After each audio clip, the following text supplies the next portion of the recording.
Everybody, hello and welcome to Coventry.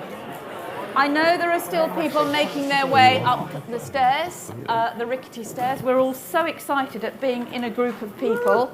I haven't seen so many people since I went for a COVID jab. It's wonderful. And it's absolutely brilliant to be here in Coventry. And the first people I want to thank are the Coventry UK City of Culture Trust, who've given us the space. But what we've got most importantly this afternoon and tomorrow is the space to have conversations, the space to share ideas, to exchange ideas and hear from some truly inspirational and thought-provoking people. Just a couple of bits of housekeeping. My name's Jo Phillips. I've been knocking around for donkey's years and I can be quite bossy if anybody gets out of order. You need to know if there is a fire, you can throw yourselves off the balcony, but probably best to go down the stairs. The loos are over there in that corner. Please wear your masks while you're in the loos. In here, it's entirely up to you. Everybody who is present today has had a test and has tested negative, so it's an individual choice if you want to wear a mask. We'd also like to thank the Eleanor Crook Foundation and Radix and the Coventry City hosts, who you will see around with their distinctive outfits, and everybody who has brought us here today for what promises to be an exciting and I think refreshing couple of days. So first of all, our first guest this morning is Paul Goldsmith, who is a trustee of the Big Tent. Paul. Well, thank you very much. Welcome to Big Tent Coventry 2021, and it's so nice to see lots of old friends in the audience today. And it's a bit strange seeing you in 3 dimensions again, but also lots of new faces as well. You're very welcome to this Big Tent event. In particular, I'd like to welcome the Coventry and Warwickshire LEP to this event. Hopefully you will really enjoy both today and tomorrow, because this is not like a typical political conference. You'll find that we are both cross-party, but also welcome people who are not political as well. And we bring great thinkers, great innovators from all walks of life together. And one of the things that we have observed from the events that we've run is that whilst people have different views, different politics, the environment is very conducive to civil conversation. And so people emerge with a more shared consensus and new ideas to take forward. Now, none of this just happened, so before handing back to Jo, I'd just like us all to thank all of the people that make this happen. So our sponsors, all of our supporters, and the Big Tent team. Thank you.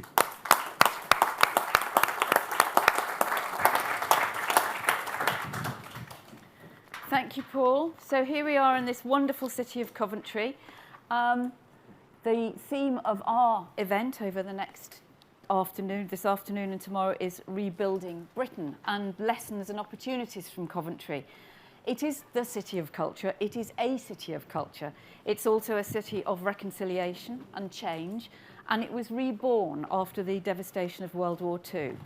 As we know, and as we will be hearing from speakers this afternoon, we now have an opportunity that usually only comes through war or fire or terrible damage. But we've got this opportunity post-COVID to rebuild our cities and to make them work for the people who live and work in them. Coventry is a city of regeneration, imagination and innovation. And one of the most important and most exciting people that I have met in the last couple of minutes is Tyler Campbell. He's 20 years old, he's a Coventry entrepreneur, and he responded to the spate of knife crime in the city by founding Fridays. It's a youth club and entertainment space, providing support to young people within schools and community centres, offering them an alternative to antisocial behaviour. They've also got some pretty cool business cards, which I'm sure he will hand out to you later on. And within months of setting up with the help of the Prince's Trust, Tyler was nominated as a young entrepreneur. Listen to him now. I don't think it will be the last we'll be hearing from him. Tyler.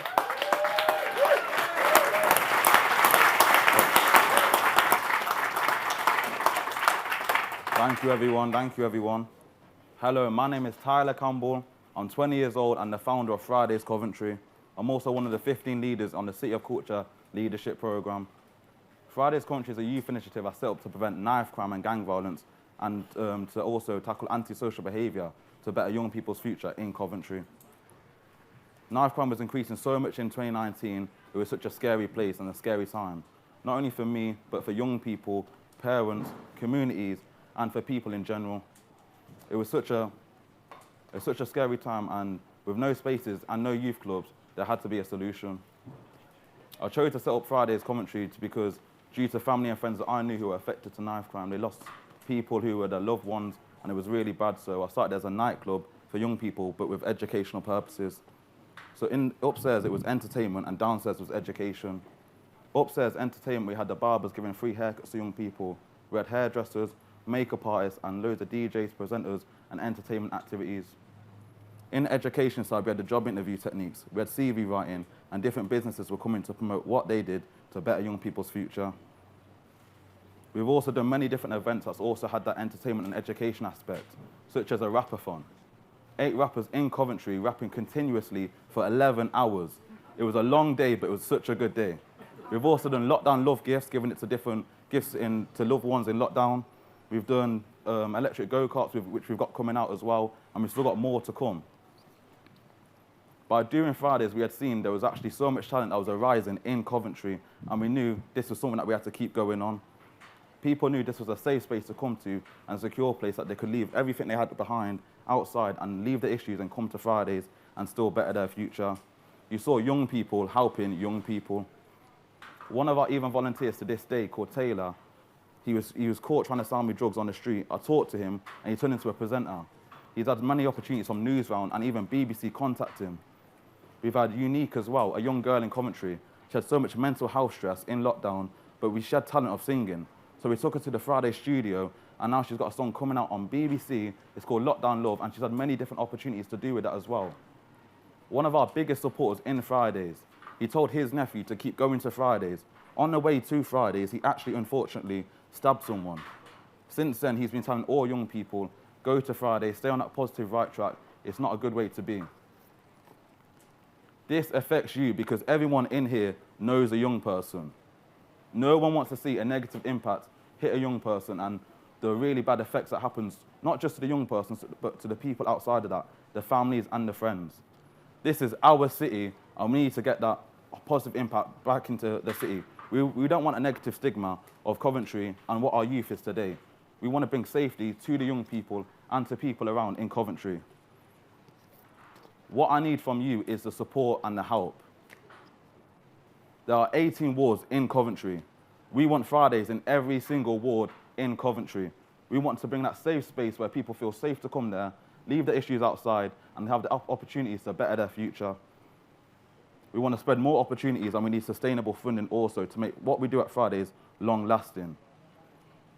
All organisations should also come together. We work much better when we work together as a bigger impact. Also, get in touch with us at Fridays Coventry on all social media. I'm also trying to get into politics, so please, I'm going to be here today, so come up to me, ask me any question. That's the other question. Yeah.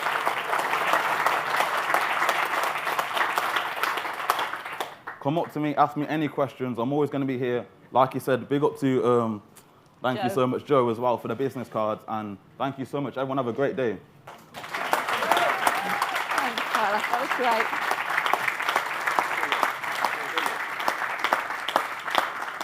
Okay, he wants to go into politics. Right, I think I might start the bidding now because you'd be a hot ticket for anybody. Tyler, thank you very much. Still talking about Coventry, some thoughts on Coventry, its past, present and future. So it's my great pleasure now to introduce Taiwo Owatemi, who's the MP for Coventry North West since December 2019. Her family's lived here for years, and she says her fondest memories growing up have been here in Coventry. Prior to her election, Taiwo worked for the NHS as a senior oncology pharmacist and continues to work in Coventry hospitals when she's not in Parliament. Taiwo, thank you.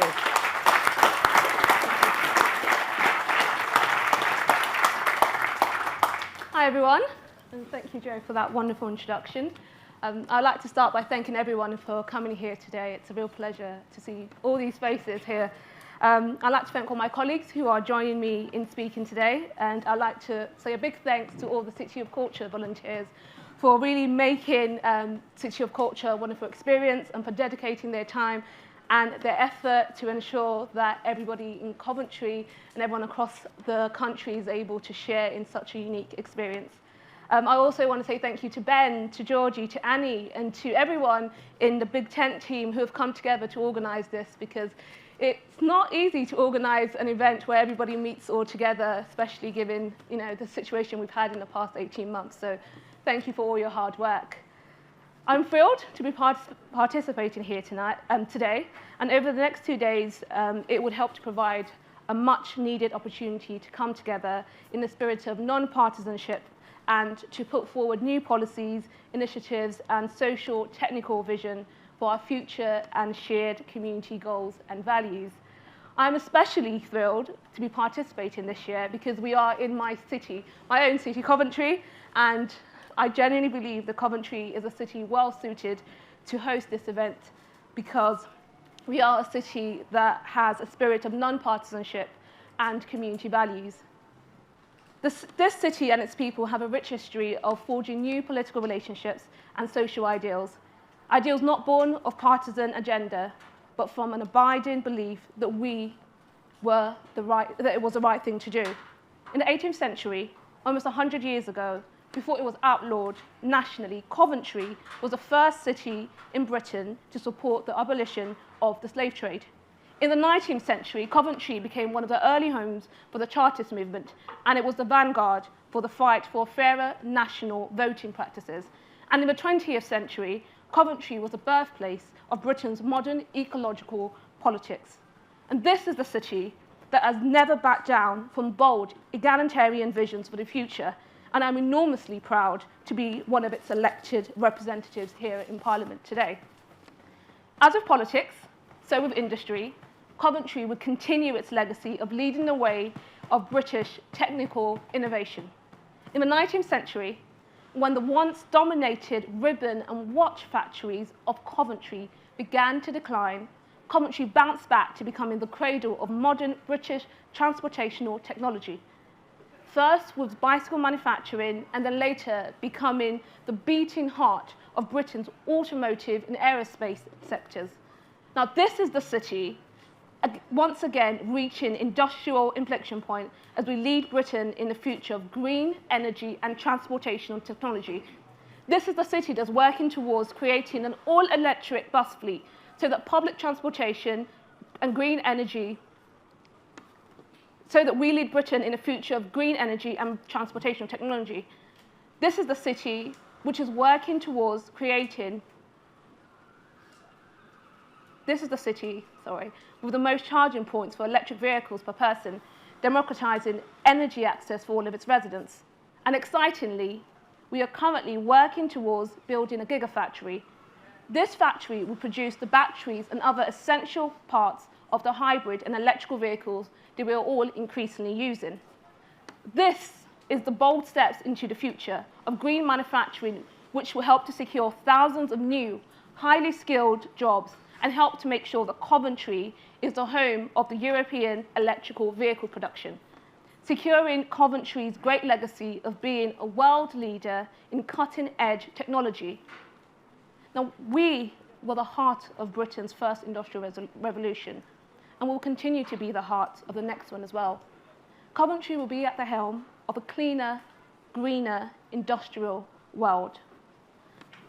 And while I am really excited to be speaking about Coventry's resilient past and innovative future, I'm also proud to be speaking about Coventry's sense of community.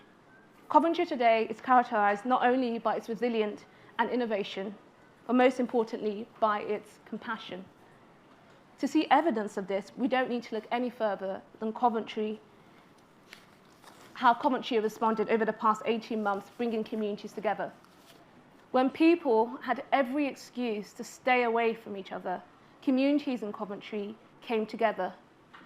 Communities realized that many of their neighbors had trouble accessing food, accessing support, accessing care, accessing medicines. that which they needed on a daily basis, and working together, building on the work of the brilliant food banks, of our brilliant charities. It was neighbours, it was those community groups, it was faith organisations that looked out for one another and made all the difference that was needed in Coventry. And they linked those trapped at home with the support that they needed in the spirit of Coventry's own Lady Godiva. And it was our diversity, too, that makes Coventry the perfect place to host this kind of event. And we are the city that welcomes contributions and all contributors.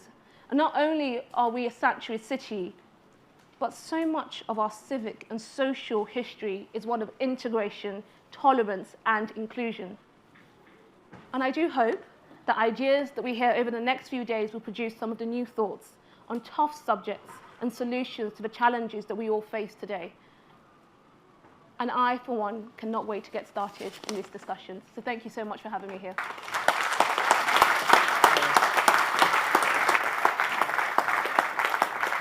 Taiwo, Owatemi, thank you very much. That was very inspiring and very moving.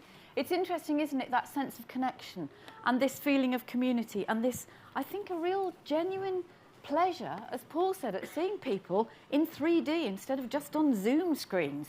And probably none of us live anything like we'd have done on the flat screens with our pyjama trousers on. Moving on now to, as we know, Coventry is the city of culture. And Martin Sutherland, our next speaker, is the Chief Executive of the Coventry City of Culture Trust. Been leading the team since 2018. Prior to that, he was Chief Executive of Royal and Derngate Theatres in Northampton and a theatre producer, working across the UK and internationally. And in 2019, he was invited by Andy Street, who we'll be hearing from later, to establish a new cultural leadership board for the West Midlands Combined Authority, which he's chaired since last year. Martin, welcome. Sure, thank you. Thank you. And so I'm Martin, I'm Chief Executive of the Trust, and I'm so delighted to welcome you all to Coventry. This is a city of pioneers and activists, innovators and peacemakers. We're the manufacturers of the bicycle and the jet engine. We're home to Lady Godiva, Mo Molam, the two-tone records and the sky blues. We're a city of sanctuary, a city of welcome, of peace, of reconciliation, and we're now finally the UK city of culture. So, one of the many great aspects of running the City of Culture programme is the fact that, unlike, I guess, mega sporting events, there's no blueprint, there's no manual, there's no Whitehall-infused organising committee, which means we can and we must respond to the local and regional context, while also ensuring that we are connected to the bigger global issues that impact us all in this city. For Londonderry, which was the first UK City of Culture, their year was a chance to pause, to build some bridges, and to demonstrate the role of arts and culture in rebuilding communities. For Hull, their year provided a chance to build civic pride, to boost tourism, and of course to transform their reputation. And for us, it's an opportunity to showcase and develop Coventry and the region's heritage and cultural sector, while also ensuring that we use this spotlight year to be honest about the inequalities that are in our city. Working with multiple agencies, artists, partners, communities and stakeholders, we will seek to demonstrate the type of city that our citizens want to live in. But we're also focused on having a lot of fun too. We need some fun. We are in our festival gardens, and I'm so proud that audiences are coming together. We're having shared experiences, and we'll be here all year to embed and imbue some joy back into our city and region. So you're welcome to come back time and time again to join the 2.5 million visitors that we expect to come through our city during this year. However, I guess while that's the most visible aspect of what we'll be doing in City of Culture, the longer-term impact, the legacy that will come from being City of Culture will come from all the other programmes that we're responsible for, where we're co-creating with our communities, where we support those who are imagining their green future, where we showcase 5G and tech for good, where seldom heard voices are platformed, and where investment in apprenticeships, the leadership and volunteering programmes seek to transform who has the authority in this city. When bidding for the title, we and our partners undertook hundreds of hours of consultation, and we continue to do so, seeking the views and fueling the ambitions of thousands of Coventrians who represent this most youthful and diverse city. Since then, we've developed a manifesto, I like to now call it our story of irreversible change, which we will be telling throughout our whole year of actions and activities. This is our manifesto. This is the city where movement began. We have transformed raw steel into racing machines. We move every heart, turning flames into hope and ruin into beauty. Two tones into one voice. We are young streets and curious eyes. Boundless energy will move us forward as timeless words are made new on city streets. 1 million and more journeys begin here. The power to move is always in our blood. Coventry moves. Thank you very much.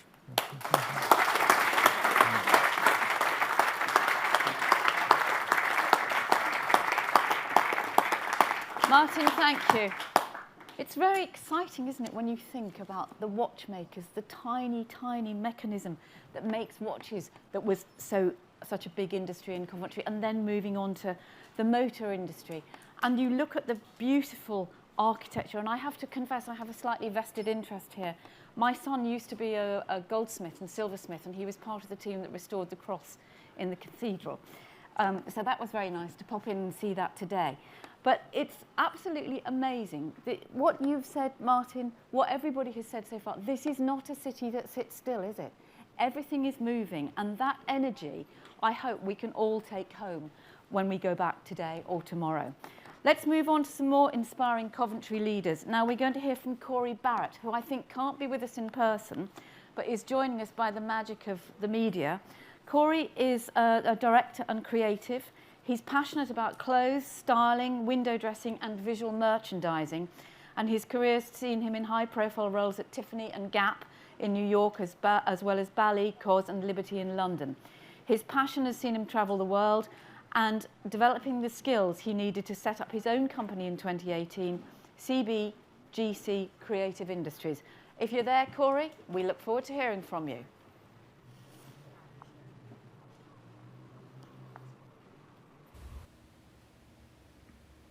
Good afternoon. Apologies I can't be there today. My name is Cory Barrett and I'm a curious director and cultural leader. I grew up in a multiculturally diverse family in Coventry.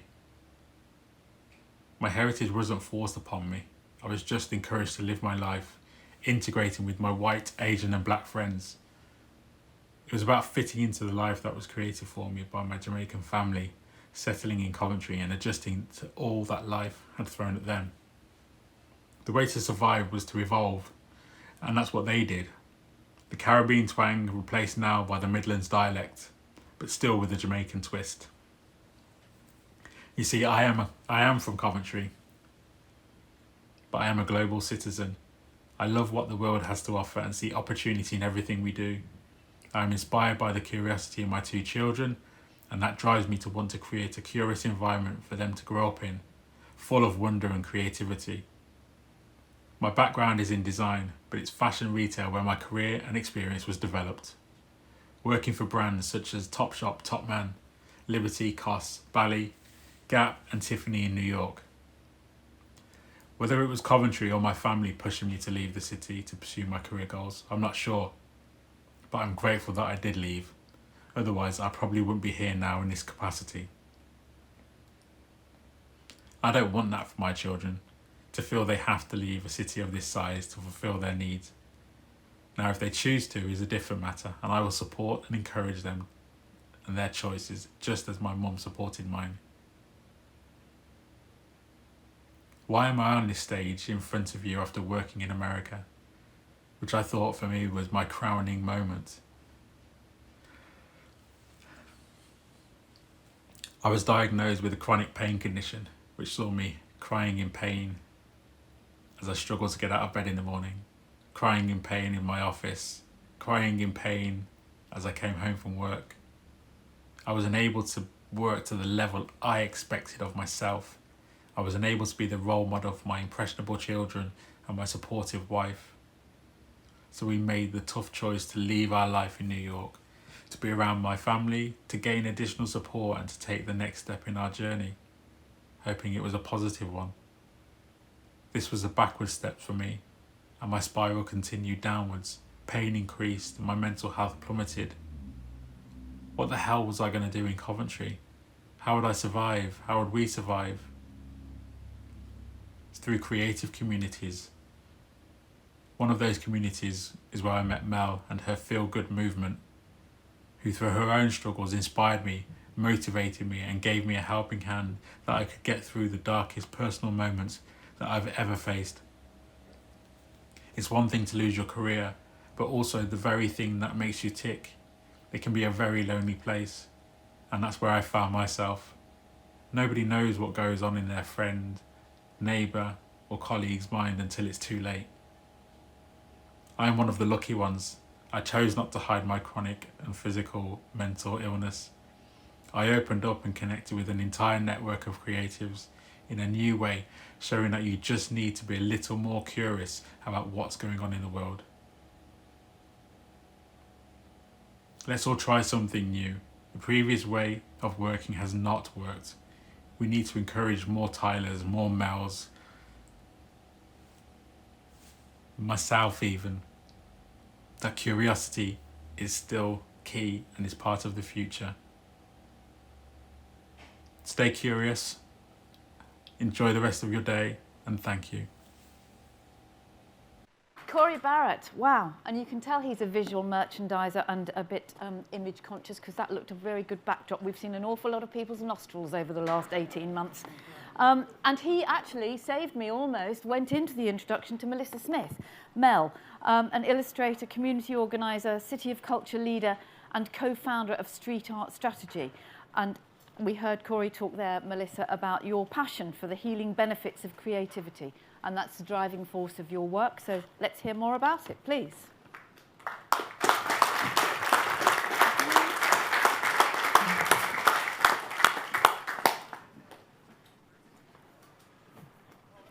Hello everyone, my name's Melissa. I'm a creative from Coventry, a doodler, a live scribe, co-founder and one of the 15 leaders of the City of Culture Leadership Programme.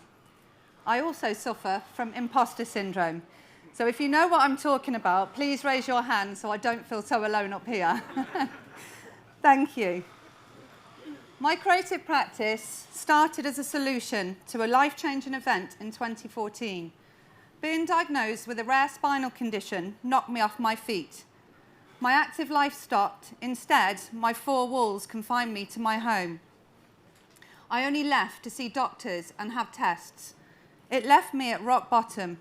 I was unemployed and scared about my future. Luckily, I had a supportive family, one of whom worked for a local charity called Grapevine. They had started mobilising communities to take action, using people's skills and passions to drive change. My sister's words, "Focus on what you can do," resonated and helped me to shift my mindset. This became my mantra. I fell in love with the simple act of doodling. I quickly realised that getting creative releases endorphins in my brain. Endorphins, if you didn't know, are our body's own happiness chemicals, and they act like nature's morphine, so they're really good for pain and anxiety. I was hooked, and slowly I started to refine my people, my tribe. I met Cory. I built a community around the idea that creativity is good for your mind, body, and soul. We focused on what we could do to make a difference. We worked together, sharing our skills to plan and deliver community-powered events all across Coventry. We did it with passion and zero funding. As most of us didn't consider ourselves as creative practitioners, we often felt like imposters. We struggled with the complex systems that were in our way of getting money to support our ideas. I'd found a new way of life, but I couldn't get paid for my work. Feelings of being an imposter rose again, as I hadn't taken the traditional creative route after school. Others saw me as an artist, but I cringed when they called me that. I used art to survive, as a tool to self-manage my symptoms. I didn't know how to use it to make money. Through my community work, people started to believe in me, and opportunities started to evolve. I was taken on as a community organiser at Grapevine. I was asked to be an artist in residence at events, asked to live scribe at meetings. I had support with funding bids and hosting events. My confidence started to grow, but imposter syndrome kept creeping back in, all alongside me trying to deal with my health conditions. Being chosen to be one of the 15 on the City of Culture Leadership Programme has really helped me to start believing in myself more. It's allowed me time to explore different options. It's given me opportunities to connect with national leaders who have exactly the same feelings as me. I know I'm not alone. Slowly and surely, I'm recognising that I am worthy to be paid for my work. Last year, I started a business with 3 of my friends called Street Art Strategy. Check us out on Instagram, Facebook or Twitter. Our mission is simple: to change spaces, places and people through street art. We applied for the City of Culture Street Art Tender for the In Paint We Trust programme, and we won. 4 locals competing against the big boys in the street art game. We're now working with Coventry City of Culture Trust and Coventry Bid, and have already started work with local and national artists to install a series of murals across Coventry. This really is a dream come true for me and my partners. There are 15 million people in England who have a long-term health condition. I'm part of that tribe, and so is Cory. We have managed to use creativity to create a new life for ourselves within the creative community here in Coventry. Many haven't though, and their skills and talents are undervalued. This needs to change. Creativity is a lifesaver. It's changed my future and given me and my family security. But it's not easy. When you have a health condition or a disability, it's really tough to navigate the world of funding bids and application forms. There are Coventry creatives who aren't moving forward with their skills because of the red tape and the difficult systems. I know lots of people who feel like an imposter trying to navigate a world of work. For many, including myself, the creative industry is a side hustle where you are always battling to find your next paid opportunity. I was lucky. I had the right support around me. Our city is lucky to have this amazing cultural opportunity. But moving forward, we shouldn't have to be lucky. We should all have the opportunities that help us to move away from feeling like an imposter, opportunities to help us feel supported with our ideas and turn our side hustles into real bona fide businesses. We need this to change. We need to make sure that we don't leave creatives behind. If you can play a part in this change, I urge you to focus on what you can do to make a difference. I also urge you to find the time for your creativity, not just for yourself, but for those around you and the people that you serve. Creativity is a lifesaver, and I'm living proof that it works. Thank you.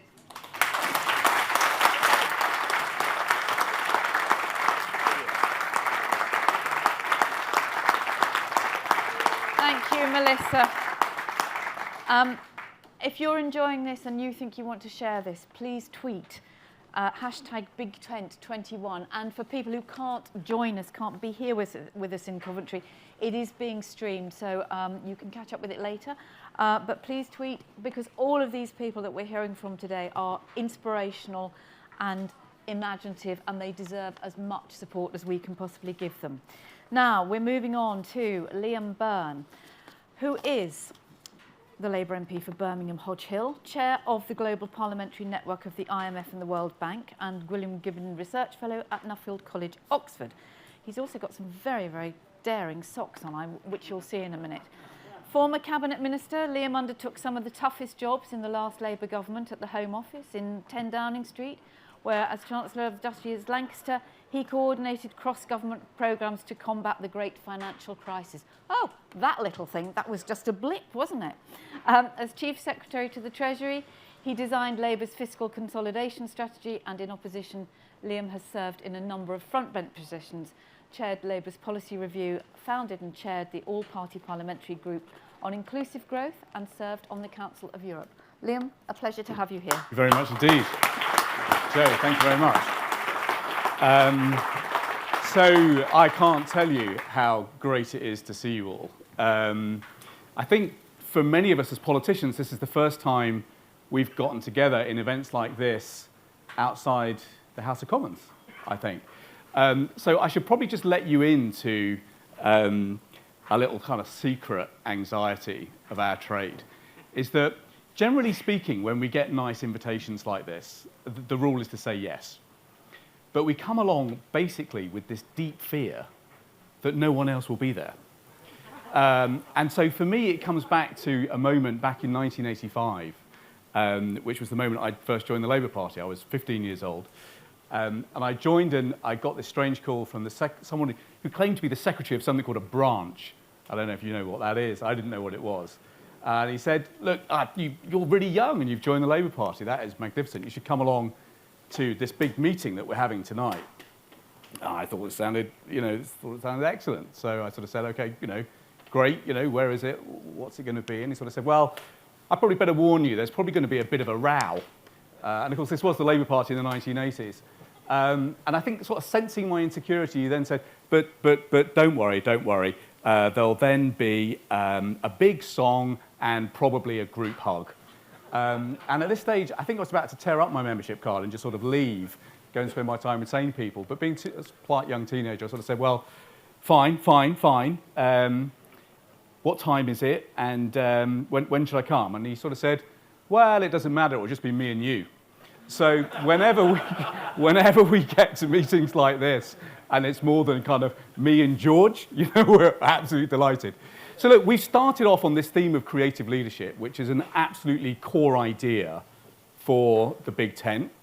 It's something that many of us in the Commons see as absolutely fundamental to the reinvention of this country, and it is absolutely critical to the business of inclusive growth that many of us are so passionate about in Parliament. And this Big Tent wouldn't be here, and the all-party group on inclusive growth wouldn't be here if it wasn't for this man, George Freeman, who, if you wouldn't mind, just stand up and take a bow.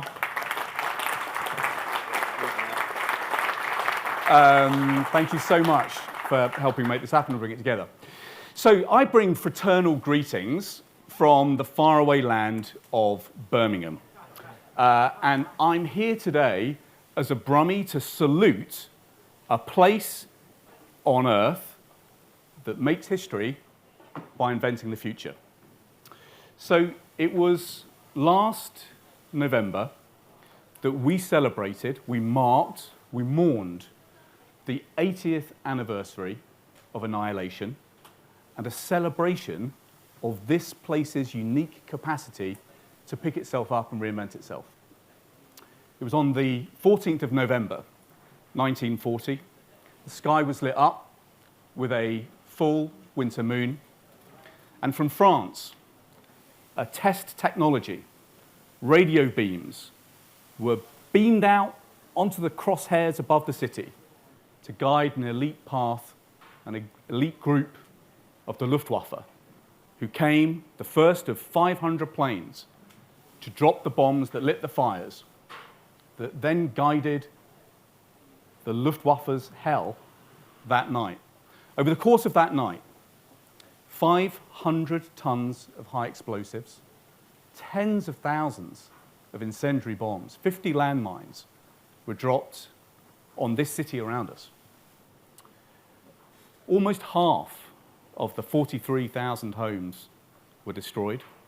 By 8 o'clock that night, the great medieval St. Michael's had gone up in flames, and the fire at Coventry Daimler was probably the biggest fire of World War II here in Britain. The all clear didn't sound until 6:15 the next morning. And into the devastation, people came out of their homes and saw a city that had just been flattened. And yet, what did the people of Coventry do? They rolled up their sleeves and rebuilt not just a city, but a beacon of reconciliation and of hope. They built a city that took us from despair to hope, from division to unity, from war to peace. But the argument I want to make today is that this extraordinary record here in Coventry of the last 8 decades is nothing more than a spirit that has animated this place for the last 8 centuries. In fact, Lady Godiva's first ride out 1,000 years ago was, in many ways, the starting point. But from the mother of civic freedom to Frank Whittle, the father of the jet age, this is a place that has made history by inventing the future.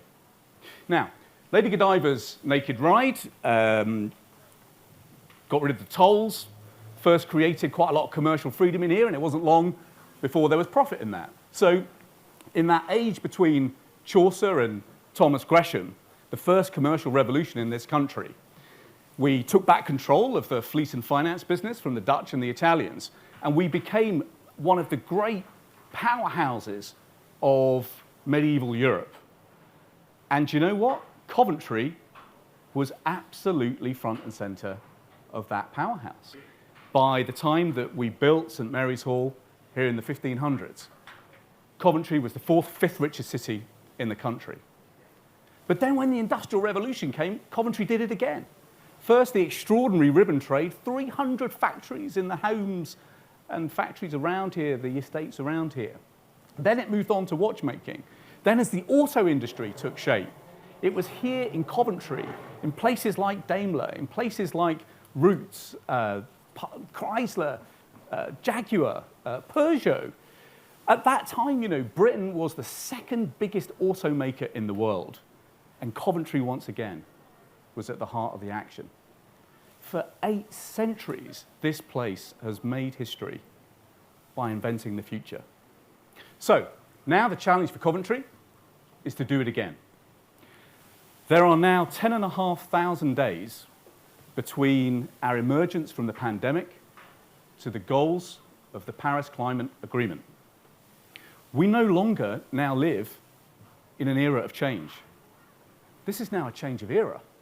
We are now shifting into this carbon-free cyber age, and Coventry has 3 big opportunities, once again, to help lead: industrially, civically, and socially. First, the industry. Taiwo spoke brilliantly about the opportunity. Just on the outskirts of this city is the extraordinary LEVC factory, makers of the electric cab and now the electric van. Not far away is the extraordinary work going on at Jaguar Land Rover. Not far from there is the incredible battery technology being pioneered by the Warwick Manufacturing Group that Margot James here chairs so brilliantly. This is a place that is going to reinvent mobility. This is a place that, thanks to the brilliant leadership of George Duggins and Jim O'Boyle, is going to be the pioneer of very light rail. 20% the cost of heavy trams. It's going to transform urban mobility. This is the place of the 5G pilots. Industrially, Coventry is going to invent low-carbon industry like nowhere else in this country. But the second opportunity is the civics. You know, behind us in that magnificent council house, wherever it is, behind the screens, I hope some of you get a chance to visit at some point over the weekend. It's just one of the most beautiful buildings in our country, but it is a symbol of the pride of Coventry in what good people can do when they pull together to govern a place. Coventry can do that again now. City Centre South is the biggest redevelopment of an urban core anywhere in Britain. 40% of the city centre core is going to be reinvented. So, you know, lots of us are kind of worried about what a city centre is going to be like after the pandemic. Is anyone ever going to go back to work? You know, are we going to be able to work from the garden, you know, from now till kingdom come? You know, city centres need reimagining. They need to be greener. Crucially, they need culture woven pervasively through the city fabric. That's why the City of Culture Festival is so important. But in that reinvention of city centres, it's Coventry at the forefront. But, you know, as Taiwo said, one of the most exciting opportunities is the social revolution that has marked out Coventry for so long. You know, when I was running for mayor, when I really want to understand the potential of social action, I came here to Coventry. I would go out with Nobby Clark and the people who were running Coventry Night Shelter. If you go to that city centre in normal times, you will see the Langer Kitchen folks, you will see people setting up soup kitchens, you will see good people making sure that no one in this city goes hungry or lonely. I'd go to See people like Hugh McNeil up at the Trussell Trust warehouse. An extraordinary place that has helped keep this city fed. You know, and the last time I was there, during the crisis, bread was coming in, baked by the Syrian refugees in this city, given a home here because of the City of Sanctuary, who said to Hugh, we're going to make sure that we give back to the City of Coventry because the City of Coventry has given us everything, has given a new life. That is the spirit of Coventry. When I really wanted to see social action, I'd go to places like the social supermarket in Fossil. You know, one evening, the social supermarket was trashed by ne'er-do-wells. By 2 days later, the people of this city had restocked that place better than it was before. I'd sit down with the people in Hope Coventry to talk about how they had brought so much social energy and civic entrepreneurship together to make sure that everybody in this city was okay. Now, you know, when we talk to people about whether there's silver linings from lockdown, everybody says the same thing, nearly. Everybody says, look, it's the resurgence of community spirit. That's what got us through before the vaccine arrived. And do you know what? People liked how that felt. People want to sustain it. There's going to be a huge debate in this country about exactly that. How do we sustain that community spirit that did us so well over the last year and a half? And the thought leaders in that debate, you're going to find them here in Coventry. In fact, I think you've heard from some of them here today. So look, I am someone who has only really got to know Coventry well over the last couple of years. I've been here as much as I possibly can. But what I would say to you in conclusion is that our country needs Coventry to thrive because we will learn more here than almost anywhere else. And as a Brummie, I can't wait to see what you do next. Thank you so much indeed. Thank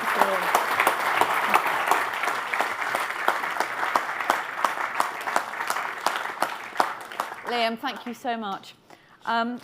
We're moving on now to Dr. Nick Johnson, who is the Metro Mayor of Cambridgeshire and Peterborough, who also happens to be a paediatrician. Nick, welcome to Coventry. Beat that with what Liam's just said. He's a Brummie. So, you know, let's see what you've got to say. You're from Cambridgeshire. Thank you. Well, thank you, first of all, Joe. I'd like to first to start by saying how delighted I am to have been invited to join you here at the Big Tent. I've come a bit further than the M6. I've come north up the M6 and along the A14.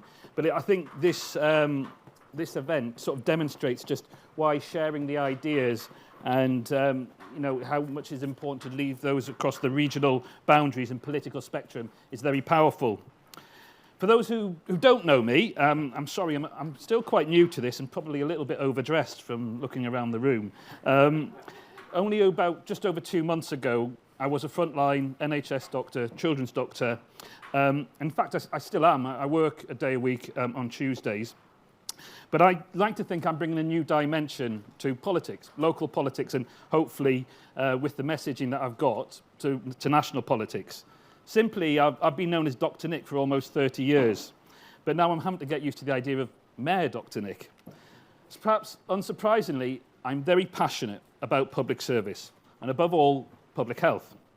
Now, I'm beginning to put that passion into my role as a leader of a devolved authority which is responsible for the growth and levelling up of Cambridgeshire and Peterborough. Now, my medical background and my responsibilities as a mayor speak to the core theme of what I believe is, about today. What does good economic growth look like? This country has sort of moved away from the yardstick of success being described in terms of GVA, gross value added. I'm apparently tasked in my devolved powers to double GVA in Cambridgeshire and Peterborough. But I say people are rightly beginning to ask those questions. What does the rising tide of economic growth, does it lift all boats? Does the financial bottom line properly account for impacts on our environment? And increasingly, as we mentioned, in a post-COVID world, does increasing wealth correlate with better public health and well-being for all? Well, I'll give you the message for that. Michael Marmot has sort of done a strategic review of health inequality, and the answer is it doesn't. If we want to truly level up, if we really do have to look beyond just those percentages and pounds and pences, traditional economic markers, levelling up has to mean something to people and our communities. Fundamentally, it should not undermine the thing upon which we all rely upon to survive: our health, our environment, and our natural capital. Short-term economic growth counts for nothing if the longer-term damage leads to a greater cost for us all. In short, we have to root our ambitions for growth in something much more essential and enduring. And that's why I campaigned on a very simple message and an ambition of 3 simple values. The 3 C's: compassion, cooperation, and community for all. The mayoral election in May gave me a mandate for this, and it's an unusual approach sometimes, almost too simple. The 3 C's are at the centre of everything we are now doing in terms of public policy at the Combined Authority. They're not just 3 little words. They're not a campaign strategy. For me, they are emblematic of how we can and have to approach the Combined Authority's growth agenda and give it back to the people. It is about how we define our priorities and what a successful economy looks like. And for the record, it's very important to realise it's not just 3 words said independently. It's very important to focus on their order. You start with compassion, you get the cooperation, and the community comes with you. So yes, healthier, cleaner, and more inclusive growth. That speaks to those 3 C's principles. But I have to translate those into principles, into outcomes people want. Improved public health and quality of life. Opportunities to upskill, good careers and better pay. Cleaner air and more space for nature. Public transport that connects communities and reduces car use. The 3 C's underpins the solutions to all those challenges. And you're already doing it here, it would appear, in Coventry. I'm already glad I came to speak to you. Housing in my area has become astronomically expensive and out of reach of too many. Transport infrastructure has not kept up with economic growth and is too carbon heavy. And skills deficits are holding people and productivity and businesses back. So let's begin to talk about those solutions. So let's start with the transport and thinking about the compassion. Compassion is about remembering the places and those people that governments have forgotten. Urban estates, or in my area, rural market towns and villages, with low productivity jobs, low earnings and low expectations, and worst of all, lower life expectancy.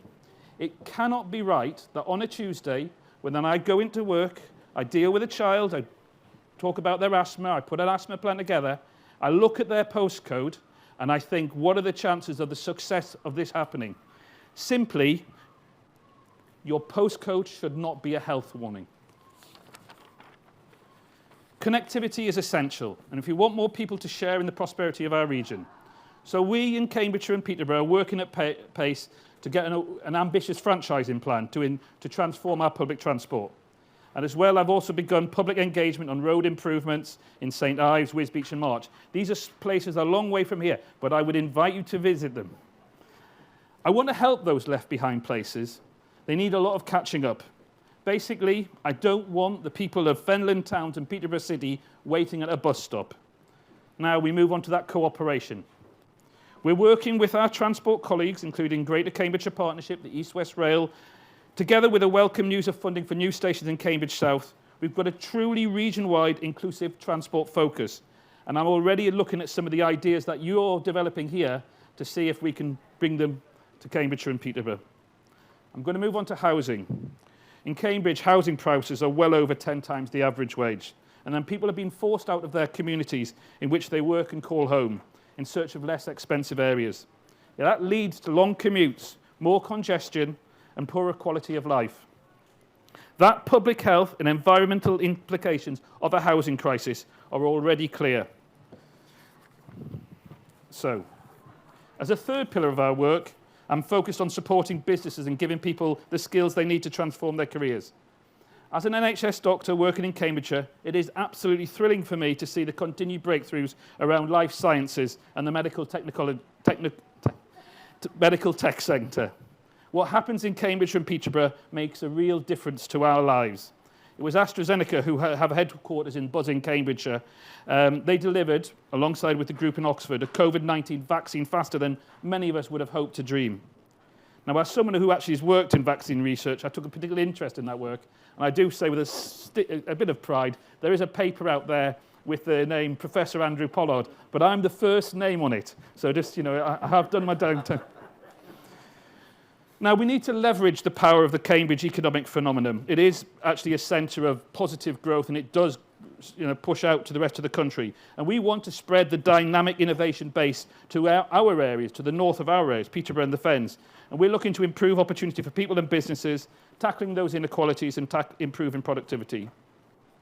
Now, we've developed a blueprint for future investment in those sectors, including supporting innovation, high-growth companies, better adult education and apprenticeship funding, and upgraded digital infrastructure. But we can't do it without a plan, and now we're going to talk about a green print. I'm pleased that within the last week and in the first 2 months of my office, the combined authority of Cambridge and Peterborough has accepted 31 recommendations in a report, independent report by Baroness Brown into a Climate Change Commission. That commission found that carbon emissions across the Cambridge and Peterborough area was 25% higher per person than the rest of the country. So you can see we need to act. We've set a clear target for reducing carbon emissions and must get on with delivering that in a fair and compassionate way, even if there have been reservations locally. Our house is on fire, and sometimes when someone doesn't want to jump, they're fighting against it. You just have to grab their hands and you take them out. You've got to jump. I'm not prepared to accept delay in climate action. We're going to work enthusiastically on this new green print to make the combined authority's own operations carbon net zero by 2030. So as well as putting in all those carbon reduction measures in transport and housing, we have to embrace the huge opportunities that will create a green economy. So you can see the 3 C's. The 4th C was the climate. But why am I here? In fact, why was I invited, sometimes asked. But really, it's because of Coventry. You could say that's the 6th C, but the 5th C is culture. We can't underestimate how important a vibrant cultural scene is for our quality of life, our mental health, our ability to retain and attract people and businesses, as well as being a vital and innovative economic contributor itself. Now, of course, the impacts of COVID-19 have been devastating on this sector. What has been encouraging in Cambridgeshire and Peterborough is how receptive the whole region has been to a renewal of focus on our culture. And I have talked about making a bid, like you. I'm here for that inspiration. I want to learn more about Coventry's example and to see how it can help us revitalise and promote our own district cultural assets. So, since being elected in May, I started with a clean sheet and I plan to work collaboratively. I believe politics can and indeed must be done differently. In his book, The Audacity of Hope, Barack Obama said what troubled him was the gap between the magnitude of our challenges and the smallness of our politics. I will work across political divides for the good of every citizen and to achieve the consensus we need to grapple with our biggest challenges. I believe in a truly combined authority. By definition, should set that example. So, by starting with the compassion, working cooperatively and prioritising strong communities, we will create the conditions for long-term economic success and a future for our children to inherit. The most successful economic regions of the 21st century will be defined by the measure of how they come to deliver clean, healthy, inclusive growth and improved public health. The 3 C's, compassion first, cooperation and community, are my foundations to achieve this, and I thank you for listening.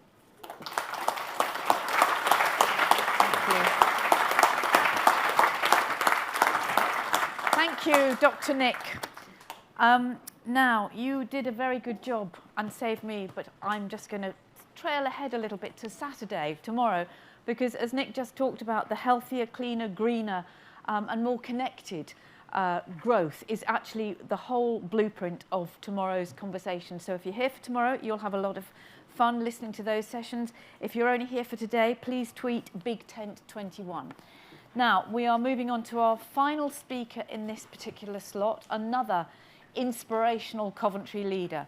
And this is Laura Owatemi. She's an artist, a founder of MyWoko, an arts organisation that builds bridges, connects communities and focuses on social issues through art. Her work challenges perceptions and provokes human beings' habitual thought patterns concerning other people. Come on, Laura. Thank you.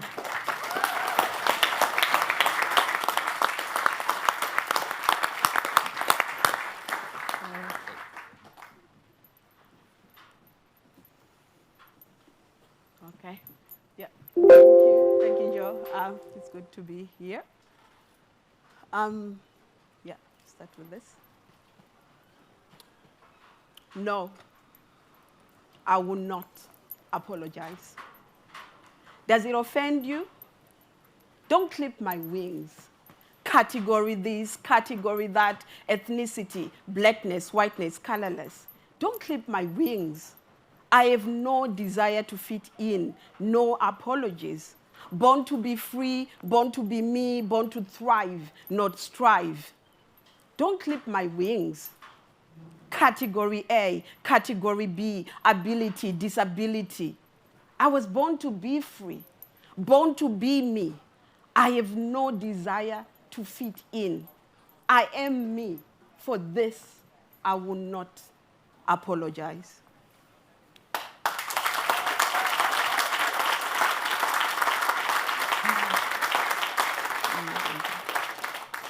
My name is Laura Nyahuye. I am originally from, oh, this is supposed to go, oh, there you go. So I am originally from Zimbabwe. I was born and raised there. And those are my parents who have gone on and passed on. I am a storyteller, an artist, a creative director of Maoko, an arts organization. And I'm also a cultural leader, part of the 15. So good to be here. I'm a mother of 2 girls, and that's me quite some years ago. And those are my 2 children who are now like grown-up, very grown-up girls. And that is me cooking sadza. That's our staple food. But this is in the UK that I'm cooking that sadza. Those are my nephews playing with some like broken toasters. This is back home in Zimbabwe. And I am really proud of where I come from because it's made me who I am today. I migrated to the UK. If I was to create a piece of theater, it will contain something like that for my migrating journey. It's been bitter, sweet. It's been quite an interesting journey for me.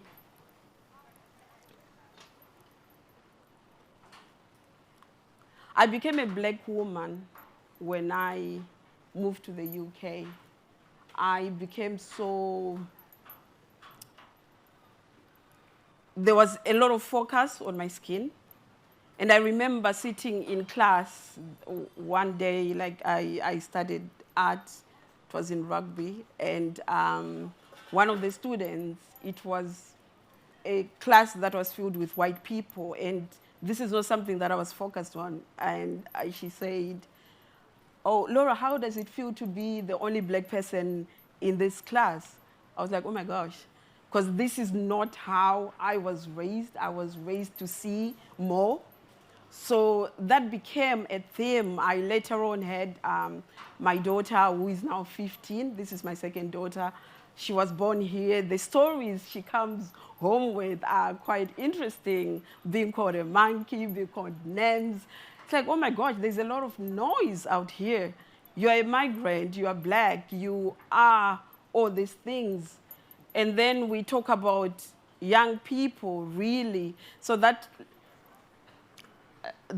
cartoon on there, it's the police asking the young person, what do you want to be when you grow up?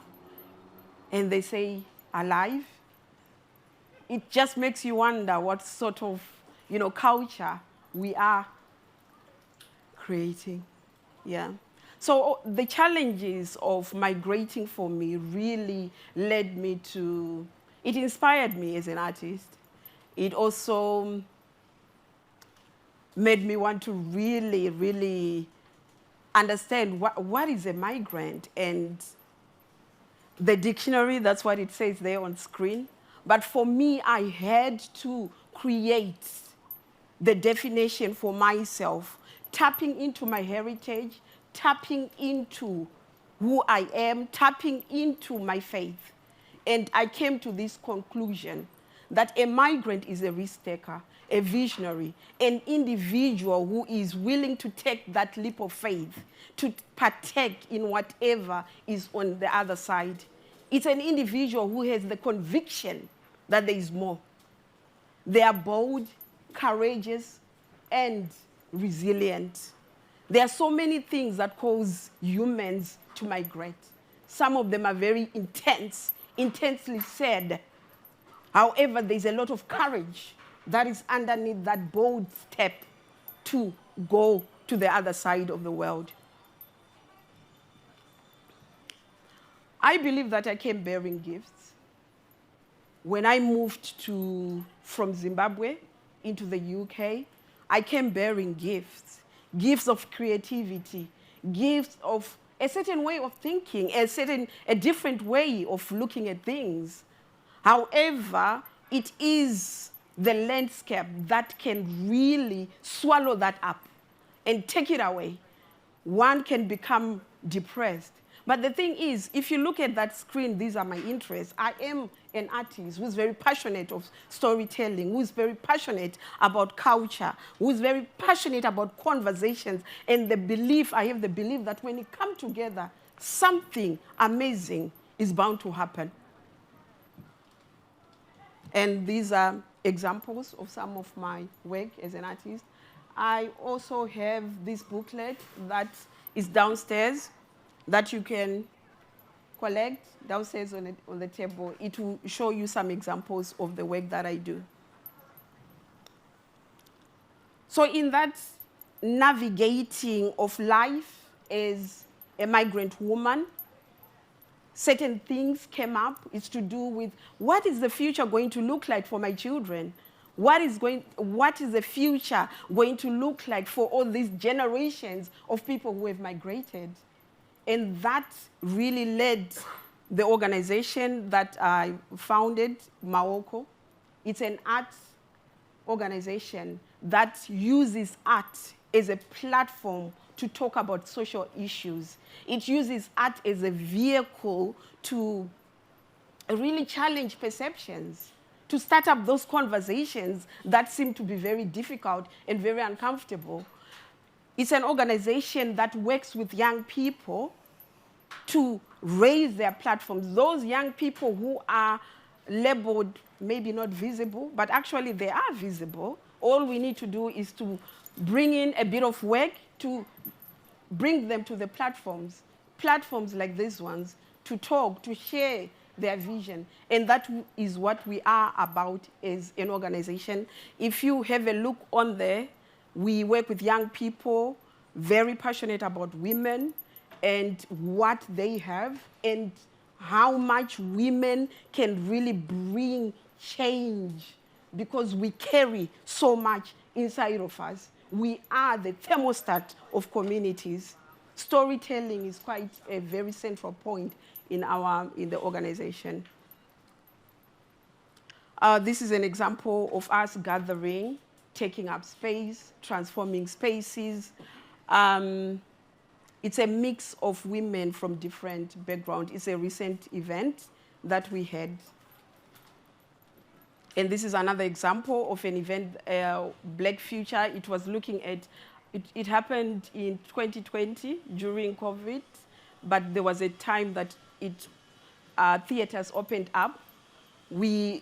Some of the young people that we work with, and it's quite interesting that, we have Black history and their thoughts are quite varied around Blackness and what that means to them. And the idea of us having a Black History Month as if we only exist in 1 month. So we have really interesting conversation, thought-provoking. This is how us as an organization and myself, I see us humans. I believe that we are woven. interconnected. I need you.